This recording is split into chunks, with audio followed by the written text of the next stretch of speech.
రాజకీయాల్లోకి రావడానికైతే ఇప్పుడు బొద్దింకిల పార్టీ పక్కా ప్లాన్ తోటే ఉంది. పక్కా ప్లాన్ తోటి వాళ్ళొచ్చారు. రాజకీయాల్లో కూడా ఇప్పుడు చొరబడేటటువంటి అవకాశాలైతే ఉన్నాయి. ఎందుకంటే నిన్న మహారాష్ట్రలో బడుల్ని మెరుగుపరచండి అనే కార్యక్రమంలో పాల్గొంటూ అక్కడ మీడియా మాట్లాడాడు మీడియాతో. మీరేమైనా ఈ యొక్క మీ సొంత జిల్లా అయినటువంటి ఇక్కడ హింగోలీలోని లింబాలాలో ఆయన విలేకరులతో మాట్లాడుతూ మీరేమైనా ఇక్కడ పోటీ చేసేటటువంటి అవకాశాలు ఉన్నాయంటే భవిష్యత్తులో ఖచ్చితంగా ఈ అవకాశం అయితే ఉంటుంది. బడులు పాఠశాలలు ఇవన్నీ కూడా బాగుపడతాయంటే పోటీ చేయడానికి నాకు ఎటువంటి అభ్యంతరము లేదని చెప్పి నేను మాట్లాడాను. ఇంతవరకు మేము రాజకీయాల్లోకి రాము, కేవలం ఒక ప్రెజర్ గ్రూప్గానే ఉంటాము. అంటే రాజకీయాల్లో ఎవరైతే వస్తారో వాళ్ళని మేము తప్పు జరిగిన దగ్గర ప్రెజర్ చేస్తాము, ప్రశ్నిస్తాము అనే విధంగా మాట్లాడినటువంటి అభిజిత్ దీప్కే ఇప్పుడేమొచ్చేసి మేము రాజకీయాల్లో కూడా వస్తామని మెల్లిగా హింట్ ఇచ్చారు. అంటే వాళ్ళ యొక్క ఇదేంటంటే మెయిన్ మోటివ్ అదే, రాజకీయాల్లోకి రావాలి, వీళ్ళు ఎవరైతే ఫండింగ్ చేస్తారో వాళ్ళని నెక్స్ట్ అక్కడ పార్లమెంట్లో కూర్చోబెట్టాలి, అవసరమైతే ప్రధానమంత్రి చైర్లో కూడా కూర్చోబెడతారు వీళ్ళు. అది రాహుల్ గాంధీ గారు కావచ్చు, లేకపోతే ఈయన ఇటువైపు కేజ్రీవాల్ కావచ్చు. కానీ వాస్తవంగా చెప్పాలంటే కేజ్రీవాలే అవుతాడు. ఒకవేళ అప్పటికీ కాకపోతే కాంగ్రెస్ ఈ మిగతా ప్రాంతీయ పార్టీలన్నీ కలిసి ఒక గ్రూప్గా ఏర్పడి అక్కడ ఒక వ్యక్తిని నియమించుకొని ప్రధానమంత్రిగా చేస్తారు. ఇక్కడ ఏంటంటే నరేంద్ర మోదీని దింపాలి.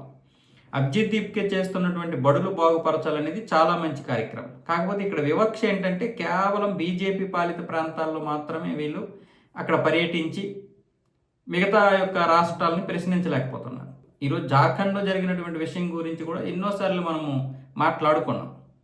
జార్ఖండ్ ఎందుకు వెళ్ళలేదంటే స్పష్టంగా చెప్పేశాడు, జార్ఖండ్ వెళ్ళాల్సిన అవసరం లేదు, నాకు ఎక్కడికి వెళ్ళాల్సిన అవసరం లేదు, వాళ్ళు పోరాటం చేసుకోవాలి, జాతీయ స్థాయిలో మాత్రమే నేను పోరాటం చేస్తానన్న విధంగా మాట్లాడాడు. తర్వాత ఏమొచ్చేసి ఇప్పుడు రాష్ట్ర పరంగా మహారాష్ట్రలో మాత్రమే పర్యటిస్తున్నాడు. అది సొంత రాష్ట్రం కాబట్టి ఓకే.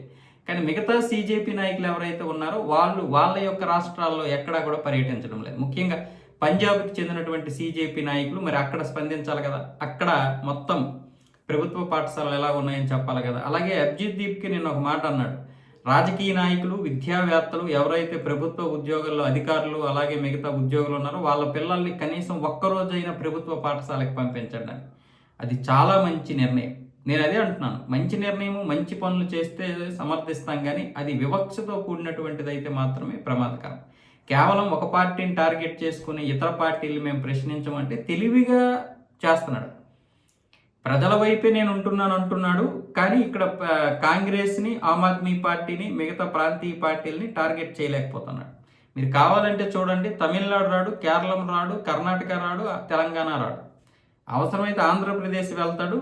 ఇక్కడ మహారాష్ట్ర, హర్యానా, మధ్యప్రదేశ్, అలాగే పశ్చిమ బెంగాల్, అస్సాము, బీహారు ఈ ప్రాంతాల్లో తిరుగుతారు, గుజరాత్ ఈ ప్రాంతాల్లో తిరిగి మొత్తం బీజేపీని ఎండగట్టే ప్రయత్నాలు అయితే పక్కాగా జరుగుతున్నాయి. నేనైతే మాత్రం ఈ విషయంలో అంటే ఇలాంటి పనులు మాత్రం ఎప్పుడు వ్యతిరేకించకూడదు. ఖచ్చితంగా పాఠశాల విద్యార్థులకి మంచిది జరుగుతుంది, కానీ ఏదైనా చట్ట ప్రకారమే చేయాలి. అలాగే అన్ని రాష్ట్రాలని ప్రశ్నించగలగాలి. ఆర్టికల్ 21 ప్రకారం పాఠశాల పిల్లల యొక్క వీడియోలు కానీ ఏదైనా సరే మనం వెళ్ళి వెంటనే దూరిపోయి వాళ్ళకి సంబంధించినటువంటి వీడియోలు ఫోటోలు తీసేస్తామంటే అవదు. సుప్రీంకోర్టు చెప్పింది, రాజ్యాంగం కూడా చెప్పింది, పిల్లల యొక్క ఏదైతే ఆ సేఫ్టీ ఉందో దాన్ని ఖచ్చితంగా పాటించాలి. ఆ పాటించే విధంగానే వాళ్ళు మాట్లాడారు. దానికి కూడా సీజేపీ చాలా వ్యతిరేకించింది. కానీ మరి రాజ్యాంగంబద్ధంగా వెళ్ళాలని చెప్పేది వీళ్ళే, దాన్ని ప్రశ్నిస్తే మళ్ళీ వీళ్ళు మాత్రం మా మీద దాడులు చేస్తున్నారని కూడా అడుగుతున్నారు. అక్కడ సీజేపీ ఫెయిల్ అవుతుంది. మంచి పనులు చేసినప్పుడు మంచిదే, కానీ అది వివక్షతో కూడినటువంటి చేస్తే ఎన్నో రోజులు ఉండదు ఇలాంటి పార్టీ.